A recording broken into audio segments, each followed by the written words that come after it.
Get us rolling, we're very close to it. We're good. Go ahead. Let's go a couple minutes early, actually, after we start. So we will. I'd like to officially call this meeting of the Seneca County Board of Commissioners to order for Tuesday, April 28th. Please join us with the pledge. I pledge allegiance to the flag of the United States of America and to the republic for which it stands, one nation, under God, indivisible, with liberty and justice for all. Commissioner Zoll, lead the prayer. Dear Lord, please give us the strength and the wisdom to make the tough decisions that we have in the county. Thank you for this beautiful day, and help Mr. Kirshner, Commissioner Kirshner, with safe travels to Florida. Amen. Amen. Roll call, please. Commissioner Stacy? Here. Commissioner Zoller? Here. Commissioner Kirschner? We'll have the signing of the journal, and I'll accept the motion to approve the DVD recording of the previous session, which was Tuesday, April 21st, and the index from that meeting. Make a motion, we approve the minutes as outlined. Second, all in favor say aye. Aye.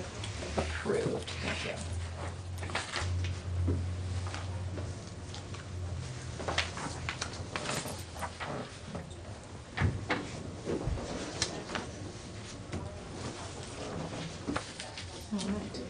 Adjustments to the agenda.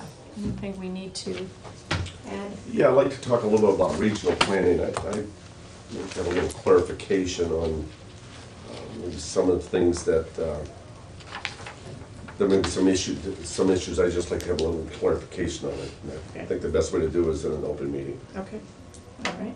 And then I'll add just a brief update on the museum reorganizational meeting that's coming up. Anything? I do. I have the Dangerous Wild Animal Response Team. Dwarf. You didn't like my response? I did. I didn't quite understand yours, Commissioner Stacy. I was trying to growl, but I didn't know how to spell that. That's what I figured. Is this something that a commissioner needs to be on it, or is this just? Nope, it is. It's set up by the state, so we have to have a. I will take the, I mean, I'm not gonna have to wrestle lions and tigers and bears, am I? Oh, can we nominate Mr. Kirshner for it? Sure. I will make the motion that we nominate Mr. Kirshner to be the wild animal zookeeper. You know, you gotta watch what meetings you miss. It's all about timing. I love it, I I think love Mr. it. Kirshner would like that responsibility. He said he would. Take Did he it. say? Yes, he That's did. good. We aren't gonna hold him against his will too much. Is this something new? Yeah, they started it in 2013 when that. Oh, when the Yahoo let all the wild Yep. animals, so Yep. we're supposed to Sit down govern the- a week, or once a year to discuss the wild animal. We have to have a representative that actually owns wild animals in Seneca County on the board, and there's the state has stipulated who all needs to sit on this board and have a plan for Seneca County if something happens involving dangerous wildlife. I think Commissioner Kirshner will be very, very effective in that. I think so too. Okay. Good choice. Did you have anything else to add? Nope. Did you have anything? Okay. The other two are both old business, so we'll start with those. Just on the museum reorganizational meeting, we're having our meeting tomorrow, our first meeting with the gentleman from SCORE to kind of set the parameters for what that task team will be looking at and attempts to what the governing body in the future might look for the museum. So we'll be starting through that process with that meeting tomorrow. So that's underway. Okay, as it is right now, are we picking up a third of the expenses of the museum? I think. We're picking up all of the revised lease that we approved and they've signed is the, picking up all of the utilities and maintenance, most of the maintenance, like their own light bulbs they'll take care of and supplies, but we're taking care of the maintenance. I wonder if all the I think it's around maintenance expenses and so 12,000 or forth. something like that. Is it All that much? utilities. Yeah. Pardon? Yeah, So it's about a third of the Their overall overall budget expenses. for the, if they had a paid director. it would be about a third. So right now, it's a little, we're paying a little That more was- than a third. That was obviously a bulk of their expenses, was just the maintenance and utilities, I and so. think that that's certainly enhanced their ability to operate the museum when we elected to pick that up. Yeah. So, I mean, it's, Yeah. I think it's going in the right direction. We do need to look at some of the long-term repairs that need to be done over there. And Yeah. I've seen some things floating around, and I don't know, where do we stand at with that? The foundation gave the money to the county, and it's all for the windows, so the window project moving forward on the replacement windows. The porch is still out there as a very much an issue, the porch, because the wall done behind the porch, is it behind the porch, or there's a foundation wall that needs work? I talked to, this will segue to regional planning, to Roxanne Burris at regional planning about the potential, she held the community meeting last week for the townships, villages, anybody who'd be eligible to apply for the CDBG monies. And out of the monies that come into the county for another year, maybe we have to have a project in Fostoria, and then the other projects make up the rest of that monies.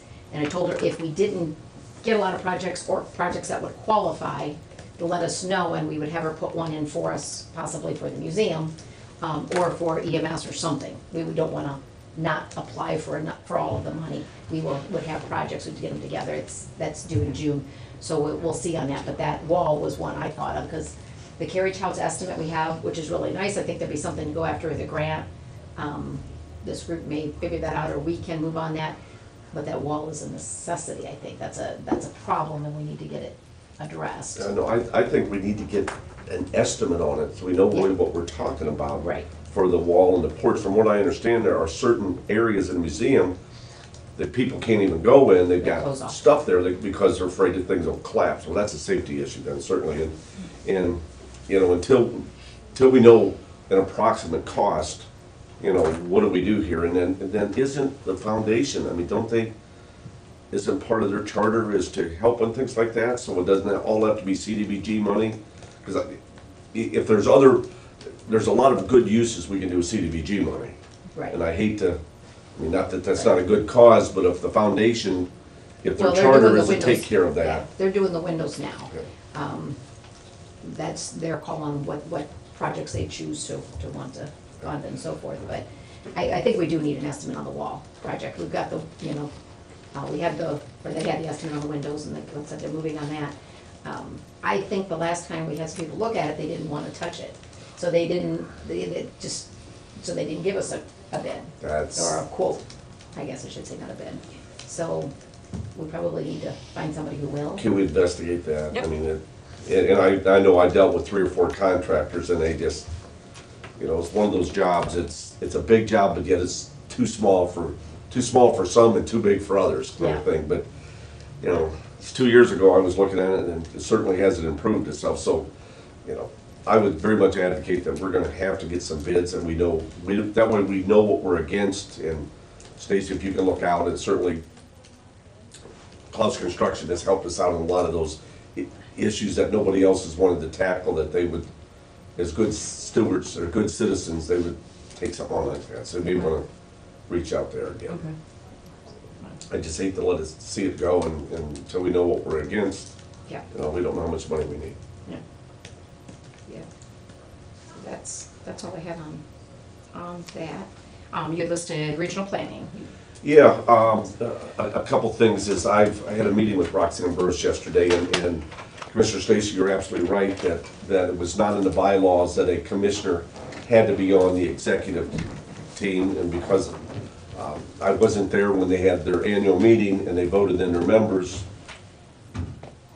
nobody in the commissioner's office is on it. So I've asked Mayor Motz and the director, Roxanne Burris, over there to get with, I guess it's Barbara Dibble, who is part of that for regional planning, and let's look at getting the bylaws changed. I feel very strongly that a commissioner should be on the executive team, the executive board over there. And as it states right now, it doesn't have to be, and there is no commissioner on it. So I think we need to change it. I think we need to change bylaws. Yeah, and I talked to Barbara before, because she is their bylaws committee person, has a Mhm. Fostoria rep on the board, before the last meeting, but she was sick and not gonna be there that night. And so I didn't wanna bother her too long, but I told her I was looking into that, and I said, so when you get any other suggestions, there's some things that, we might wanna look at, I don't know if they'll consider or not, but it's just a suggestion, I know. But I think I was curious, cause I was surprised that we didn't have to be, and made that, assumption that wasn't correct, so. Well, She's the mayor's aware of okay it. with it, they're having their executive meeting on Thursday, and he's gonna bring that up, and if that's the case, if the executive committee agrees with it, because the commissioners out of the county budget, we cover about a third of their budget, I believe. Right, it's probably about a third of their income, because on the assessments alone, we're half of the assessments, which what they collect from all the entities, because it's based on the population. So we're half of it, and then it all gets paid again by the individual cities and townships and villages. And then they have their income from admin fees from the grants and the billing from the sewer district. So you agree with that a commissioner should be on the executive Oh, committee? yeah, because Okay. I was surprised. I thought, because when we came in, we had to appoint somebody. Yeah, And that's, I thought it was just finishing, it was an mandated. unfilled term, and then you went on again, and I thought it was an automatic, if not one of the officer positions, just Yeah. one of those two at-large on the exec, and that was not the case, so. Okay. So yeah, we do that. The next question I had is looking at the contract between regional planning and, would be the county. And I guess there was an issue on deposits of checks. Correct. And according to the laws, it has to be deposited within the same day, or is it within 24 hours? What county Okay. the county Okay. procedures are on money coming into the county is to be deposited within 24 hours. A little confusing here is in the contract, it reads, independent contractor shall perform said services to the satisfaction of the public entity.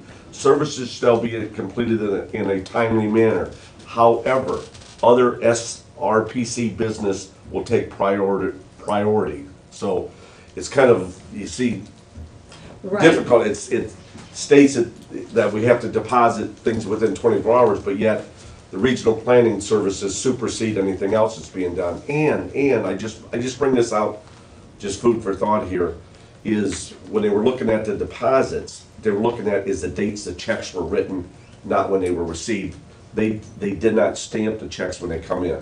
So let's say a person writes a check out for the sewer district, and they write it out on Monday, but they don't physically send it till the following Monday. Yeah. And so again, I don't understand the Right. whole thing, but now what they've done is they're gonna start dating everything, the mail as it comes When in. it's received. So it's not the Right. date the check was written, which is what Right. apparently we looked at But and reprimanded but them of the for. bunch I looked at, I only had the treasurer's office pull the images from one bunch of them where there's like 8 checks. And the most recent one was over a month from when it was. Well, is that the So- date it was written or Well, the it date? was, but Yeah. I'm saying if somebody dated it February 24th, even if they didn't mail it till March 24th, why was it not deposited until April 2nd? So, it's all very hypothetical because we don't know Yeah. when the check was received. But it was a second time of the issue, and they've been handling, now she's a new director and she wasn't, but they've been handling the sewer district stuff for a while. So she is probably trying to make sure she interprets that contract correctly because she wasn't around when it was renewed and all of those good things. So they'll have to figure that out. And I suggested she talk to Mark as the sanitary engineer because she mentioned, well, what if somebody's on vacation and how do we, and I said, I don't know. They've done it in the past. I don't know how that was done. You need to ask Mark because he's our person. That's the chain of command. It would go to Mark and then to us if there was issues, so, but, That's it, we're just trying to elevate regional planning, and that was the reason I was part of the selection committee when we hired Roxanne. And the process is, I should say the process, her experience and her background is very extensive in regional planning. And it is my thought that we are probably not as educated as what we can to even ask questions to her. And it is her desire to elevate regional planning to really, to its fullest potential. And so I'm trying to get some of this other yeah. things out of her way so she can really try to elevate it, because, sometimes we're not smart enough to know what even to ask. If she can show us what all that the townships, the townships, the municipalities and so forth with resources that she can bring to the table, then all of a sudden we can look at, oh, wow, you can do that. And I think that more inquiries will come in and the greater the value in regional planning will be there. Right, and that's why I think it'll help with, if we have somebody on the exec committee, because so much of this stuff, they are not a county entity, but they have to follow county procedures because they utilize the auditor system and all of that for the money, because that's our sewer district, that they have the contract for. So it's, to kind of maybe step back and look at all the things they've got going on, and if they want to, she made it sound like they definitely don't want to lose that revenue stream, that they want to continue fulfilling that contract. So, which is good. We need somebody to do it, and if not, we'll have to bring it back here, but then obviously it's figuring that out with their other responsibilities and the direction she wants to take regional planning, then that has to be figured out, so, Okay, yeah. that's it for that. Okay.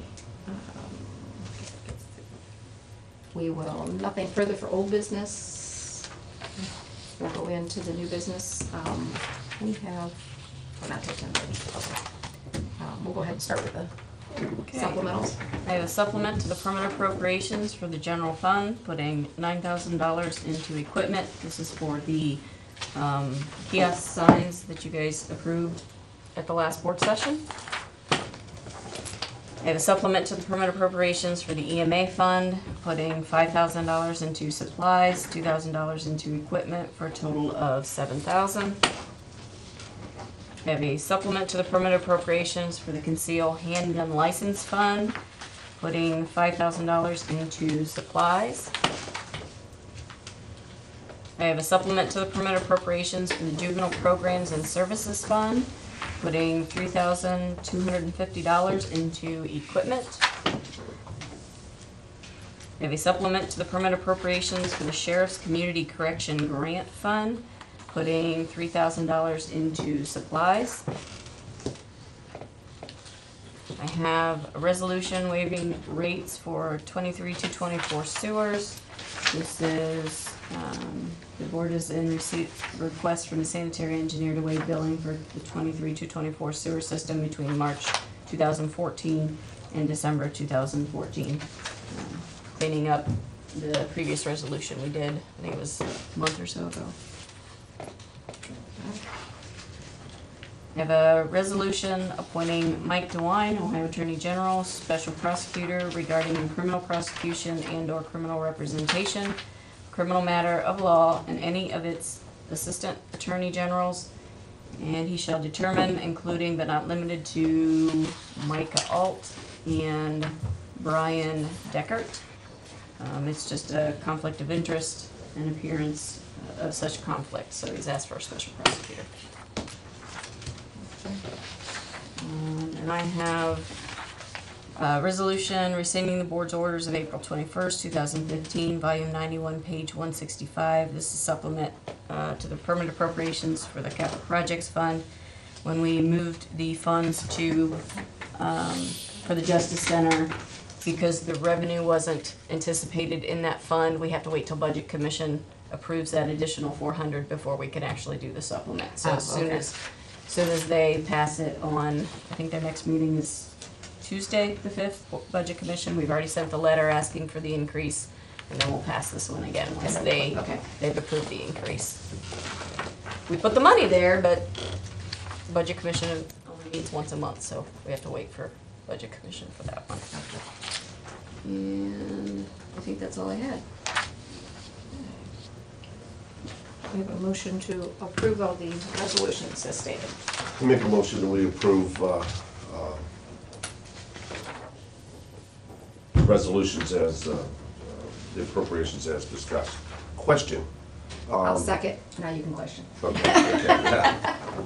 What did city council make out last night? They did a committee of the whole, Yeah, and did they approve?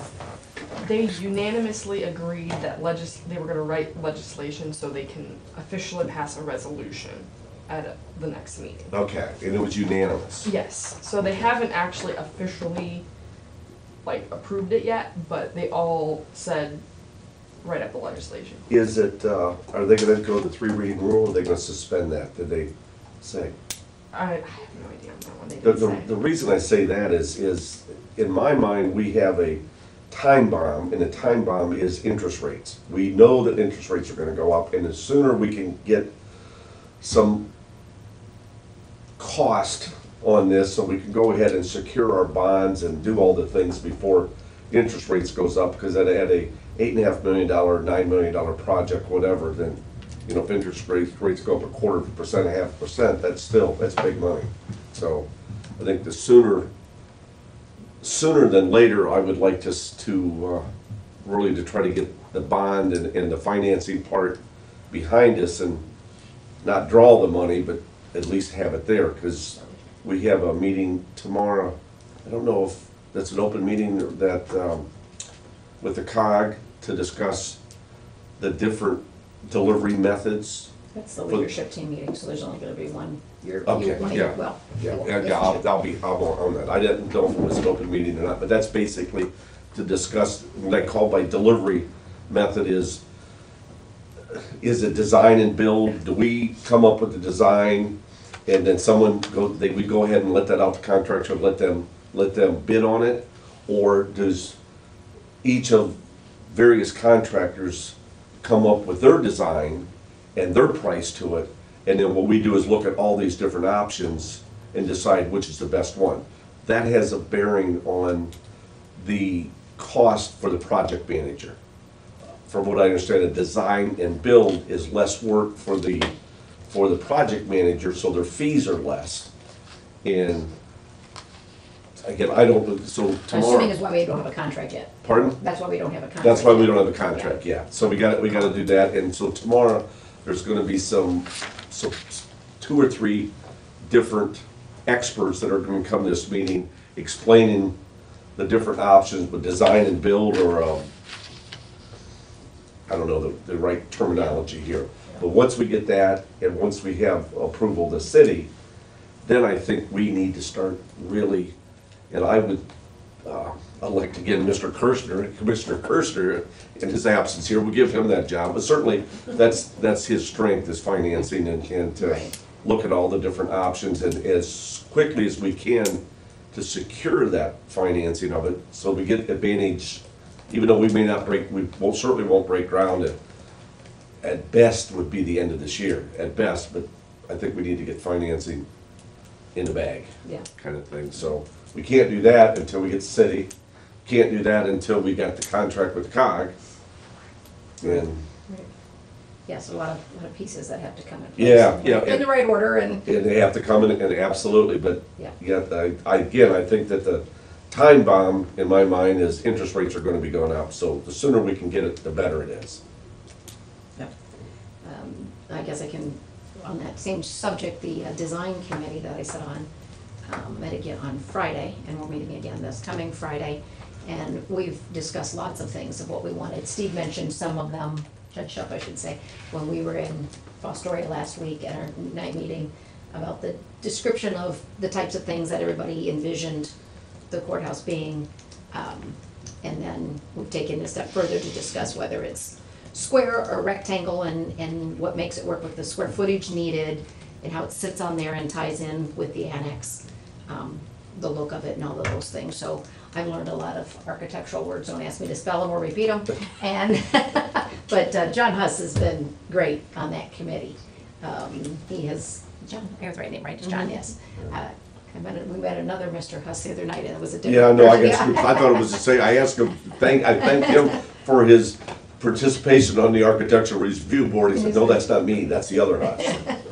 But, you know, he's done a lot of buildings in the area for people, for individuals and so forth, and like I said, it's neat having someone with that local passion and ability to be helping us with stuff, so And that's what I good. understand, he's certainly got a real strong hold on historic values of things.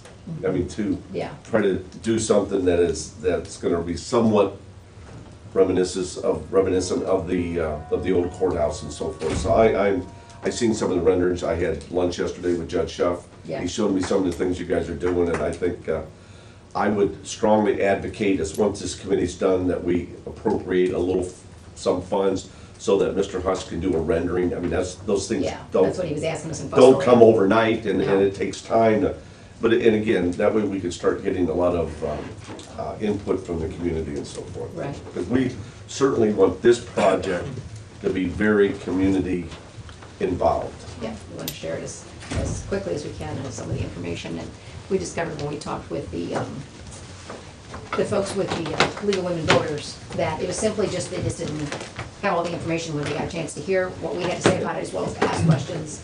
Then, you know, they said, well, now that makes sense, because we just didn't have all the facts in place, because there was so much discussion, so. Morning. Good morning. All these dignitaries. How are you doing, Mr. Arndt? Commissioner Arndt? Okay, that's it. We have a motion, second, any other discussion? If not, call the roll on those.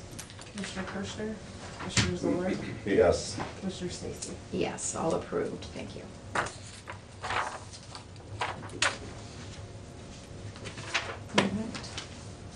We are a little early ahead of the time schedule, but if you're not expecting anyone else, we can certainly talk about stuff with Area 7, yeah, perfect time.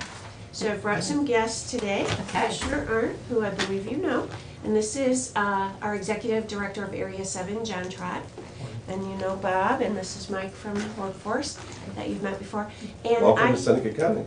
Yeah. I just brought them up to kind of give you an update about what's going on with Area 7. We appreciate your support so much in Workforce. You know, we're going through that designation process. So I'm actually just going to turn it over to these two gentlemen and they can share. Morning. Years ago, when I first met Kathy, we were just talking, we were in a JSEC meeting, which is something the old unemployment offices used to have, and I just had a daughter, her name's Seneca, and we were meeting in Wyandotte County, and I explained to them that I would not be naming my next kid Wyandotte. But it's good to be back. Ottawa's a good name. You know? So I just want to give you a quick update. WIA is the federal legislation, the workforce legislation that we're under now. We've been using that legislation since 1998.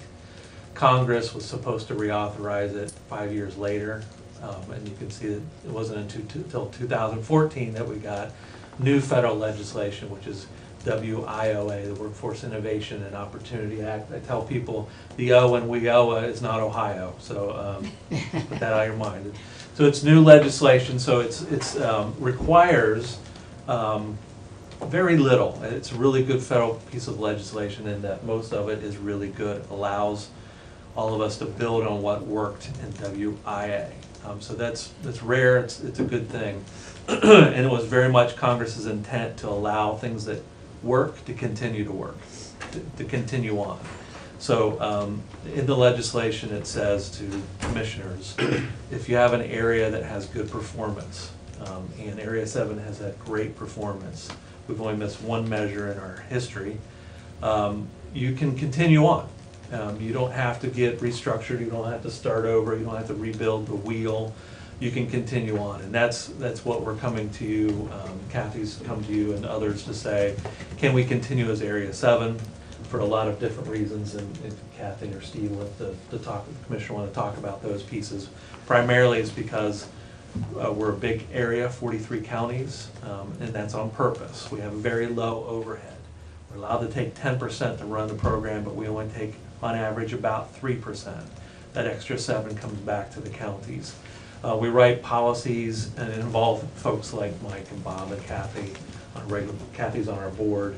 We write policies that frankly let the local community work on workforce development and economic development. We really believe it's a local game. Sometimes it's a regional game.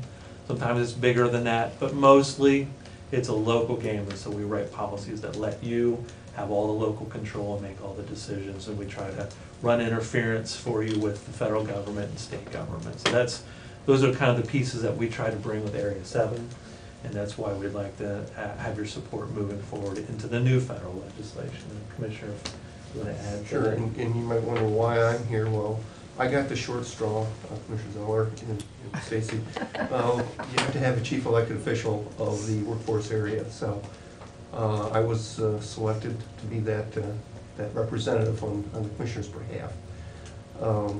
The other part that John mentioned that I think really is important is that when we have first rolled out, many of us, and actually they sunset the Private Industry Council and the focus of what we were supposed to do. It was really part of welfare reform. The private industry councils did a lot of training for jobs that may not necessarily have existed in their community. And if you want to be a widget maker, we'd make sure that you got all the training to be the best widget maker possible, even though there may not be any jobs in your community. So we was passed really to drive and be a part of moving people from welfare to work. And quite frankly, we really did very well. I will say, at one time, when it first passed, we thought, well, Pick's done a wonderful job. Why wouldn't we just remain as a part of that region with Pick, which was a 5-county region, which it was Seneca, Erie, Huron, Ottawa, and Sandusky counties. So we formed that early on. One thing that we really realized real soon was that while the initiatives and the goal were admirable, there was not enough dollars to drive it. We were just really financially strapped, but we had performance measures and outcomes that we had to focus on. And so at that time, the state came out with, how option plan. And that's how Area 7 was, birth was given, was we all realized financial constraints. So we all joined together 46 counties at the time. And one of the things that, as John mentioned, is the administrative and the fiscal piece was a real challenge. We were promised additional funding from the state if we met certain performance measures, and we were encouraged to do the shared services and collaborative effort. Nobody, I think, really thought that there would be 46 counties that came together, but we did. And it's proven to be very, very beneficial. We did not get the financial benefits from the state that they had promised, which was a little bit frustrating, because when we came 46 counties, one of the challenges we had was the Department of Labor was showing that we were meeting our performance measures. When you have federal dollars, there's always strings attached to that and expectations. And unfortunately, because we didn't get the financial support from the state, Area 7 had the financial means to be able to develop all those fiscal and performance measurements tools that showed that we were doing really good work. It was interesting that we had 3 counties that decided to go a different direction, and when they did, they realized that they would really like to come back to Area 7. So the state actually allowed them to leave Area 7 and merge in with another workforce area. But when they chose to come back, the state did not approve that. They've sort of struggled a little bit is how can 43 counties really focus? And I like to look at it as don't look at the map, but look at the activity that's going on within Area 7. And I always sort of argue as a former, still what, a businessman, think globally but act locally. That 7%, what does that equate in a fiscal cycle? It's about $2.8 million that come back into the counties. That is significant dollars, especially when you start to realize that there's very little dollars to drive WIA, and you're already matching that locally with your TANF dollars to drive that bus. So where we're at today right now, I have sent out an email asking everybody to indicate whether or not you want to remain part of Area 7, 43 counties. The last 2 years we've met, well, even more than that, our performance and our fiscal measures. And so we have the ability to do the automatic designation.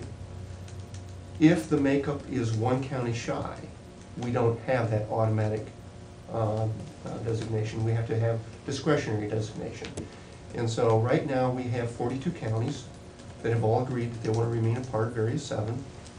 We have Jackson County that, and one of the struggles is not necessarily knowing how we get there, and you just look at the map.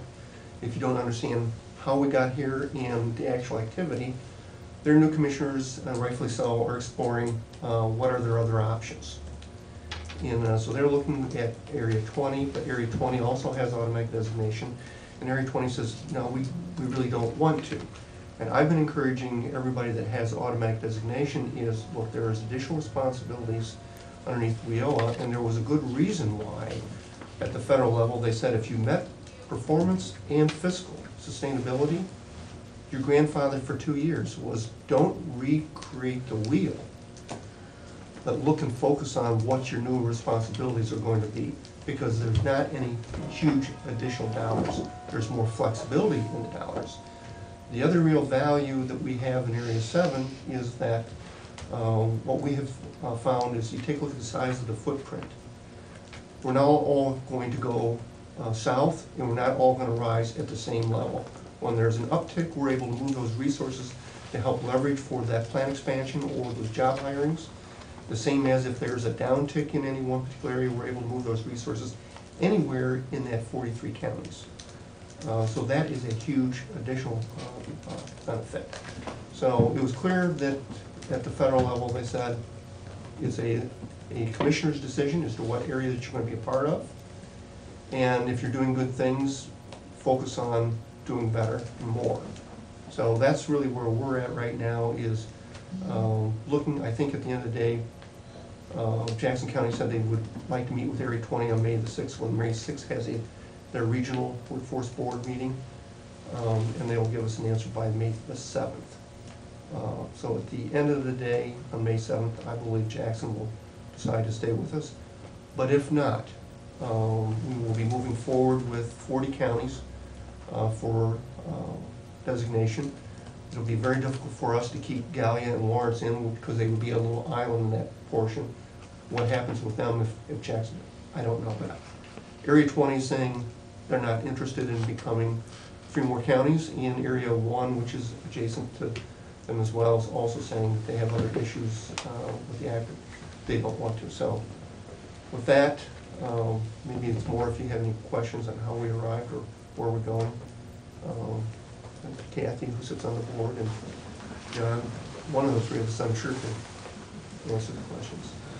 I don't have any questions. So you're asking, I want to make sure I summarize this, you're asking us to see if we're still interested in Seneca County to continue to be a part of Area 7. We actually already did that. You've done that, Fred. My concern is if you have any other concerns, because we know the state wants to try and maybe align the workforce areas to the economic development regions, which is kind of interesting, is because those are still some fairly large regions. They're not small. So just even from the state's perspective, they're saying you can't have 2 or 3 counties unless you're extremely large. So they're looking at something else.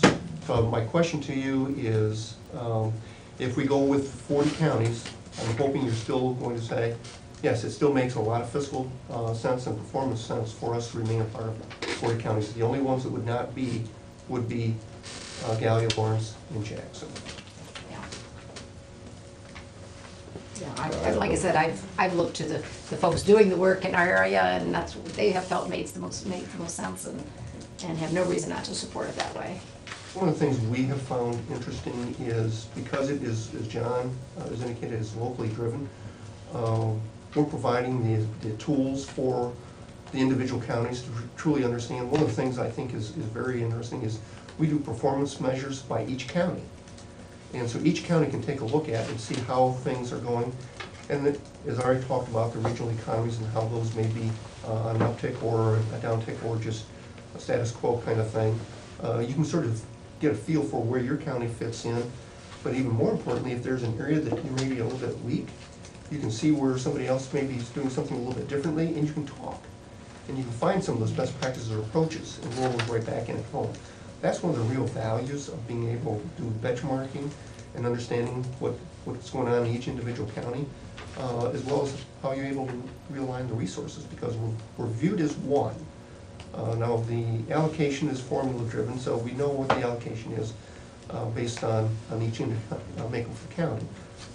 But the WIOA portion is going to even be more flexible than what we were constrained. The other part is, I think is very nice, is that I mentioned it was welfare reform as far as getting those into the workplace. We're having the incumbent worker training dollars back in the WIOA, which is going to be a huge step. That now you've got somebody that's working, has some basic job skills, you're going to be able to provide them additional training to actually improve their employment status. So that exciting things Yeah. actually. It's very exciting, and as Commissioner said, The flexibility in Area 7 is one of the, I feel as director, one of the biggest things, along with the performance measures. We do really well in performance as a county and as Area 7. As John said, we haven't missed any. But the flexibility is so important. We've talked to you before about our funding, and many of our funds are very specific about, you can only spend it on this or that or this or that. Well, the beauty in the new act is that it's very, very flexible. We have tapped into that flexibility of Area 7 in the past when we had a lot of layoffs in, like 2008, I'm thinking it was around there. And we got some rapid response funds to help us serve those dislocated workers. It worked out really well for us, and we could not have served the number of people we did without that flexibility. And my feeling personally is just if you go into a smaller workforce area, you don't have that great flexibility, and so I'm a fan. Yeah, good. Good. Well, we appreciate you all coming in and sharing more information with us and showing it, explaining it more in depth and how it works and the benefits, so it's helpful. Thank you. And I think moving forward, and I'm looking to John, at some point we will need some resolutions from the board.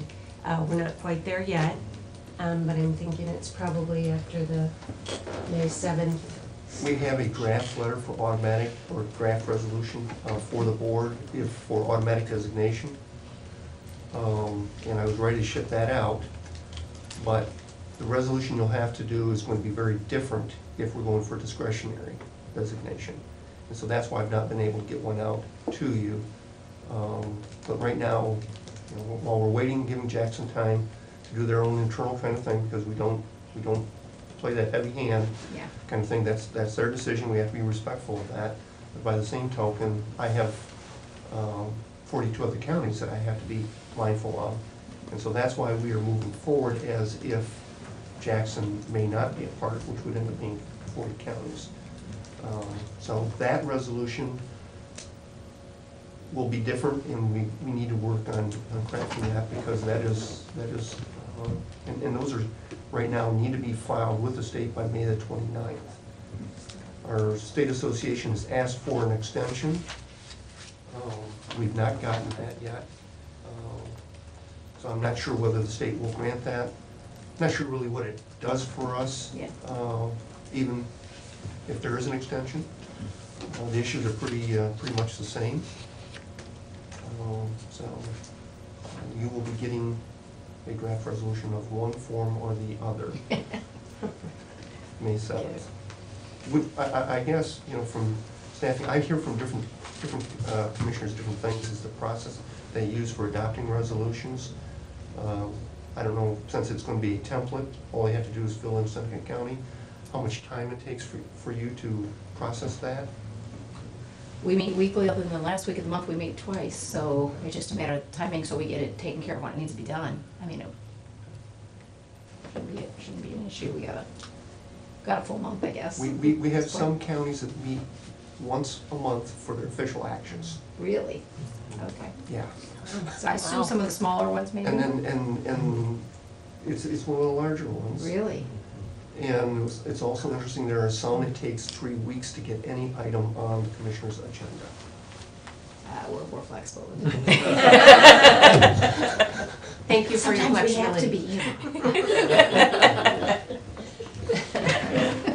Can I I'm trying to just, give you a hard time, you didn't know. can I add just one thing? It's kind of related. So we have 43 counties. We have our board meetings in the Central Ohio region. I mentioned that Kathy's on our board. Just want to say that we have a handful of counties that we always look towards for leadership, for performance. Seneca County is always there, working with Mike and Bob and Kathy. And we do a lot of association work with the Directors Association and Commissioners Association. She's a real gem to work with, and that it's not just me, as a lot of other folks. So I feel like I would be remiss to not mention that to you, that we always look to her for leadership and for a really positive attitude on really difficult issues. So we love working with Seneca County. We certainly appreciate that, but we know we got a gem in those two. They're keepers. I We don't change almost it. was going to mention that, and I thought I was rambling on too long. that is one of the things from a commissioner standpoint, you always like to minimize your liability or your exposure. And, you know, the frustrating thing as a commissioner is that the feds passed the act, which is over 1,000 pages. The rules and the guidance are still yet to be out, but you need to move forward. And if you do good things, they'll know when they see it. If you do things that they don't necessarily like, they'll also let you know. But the collective benefit of minimizing your liability is the people like Kathy. Because when you have that many years of service and that much talent to go to, you can navigate that pathway that is a little bit uncharted. It's very good to be able to have people with Kathy's years of experience. And we've got a few others like that, but in a smaller footprint, you just don't have those internal resources that you can draw upon. And the unfortunate thing, as I mentioned before, is federal dollars, there's still strings attached to it. We've been down that path before. I like doing business with somebody that I can count on to be able to sort through this stuff. Because that, at the end of the day, unfortunately, you are on the hook. Understand. And appreciate that. So thank you all. Thank you. Well, thank you for your time. Thank you. We're gonna have an executive session, but we could do, we don't need any action after executive session, so don't anticipate any action after our executive session. But we'll go ahead and take citizens' comments now, that way no one has to sit around and wait for us to come out of executive session, which probably will be long, but again, don't anticipate any action. So for citizens' comments, we'll open up the floor. Anybody got any comments or questions or anything you want to share? Brian? Yes, I have one. I drove out to the cemetery yesterday. The cemetery looks great. And the people that put that driveway in, hauled that blacktop back and spread it out. I gotta give them a pat in the back for doing it. I hope it's not done. It's like driving down the railroad track. And there are some large chunks all around the drive going back that have to be physically picked up. The guys mowing, they mowed around them. They had, because they rolled off. That needs attention. It really needs attention. I wonder if we can get the sheriff and the prisoners to go out and just needs a little TLC. Well, it needs a lot of TLC. It needs leveled off. It's so, you couldn't walk back there. Physically, you could walk, but I mean, you'd break an ankle. And the drive back is just horrendous. I mean, it's so unlevel. They never leveled it out. I mean, there are some horrendous dips in it and stuff. It needs more than somebody just picking up the big stuff. It needs, Something maybe needs to and roll maybe they since were the going to falling go, to the maybe ground. they were, at one point, I thought you said they were going to level it. If they did, I don't remember. Let me, I'll take a drive out there today. please do, I'll take a please drive out do. there and Yes, see what we don't can take do. my, we did, Yeah. yes. I'd like Thank that. you. Anything else for citizens' comments? Seeing none. Okay. I'll take a motion to go to executive session. Make a motion that we go into executive session. I will second. Call the roll. Yeah. Commissioner Kirschner, Commissioner Zoller, Yes. Commissioner Stacy. Yes. Going to executive session for the purpose of discussing personnel at 10:47.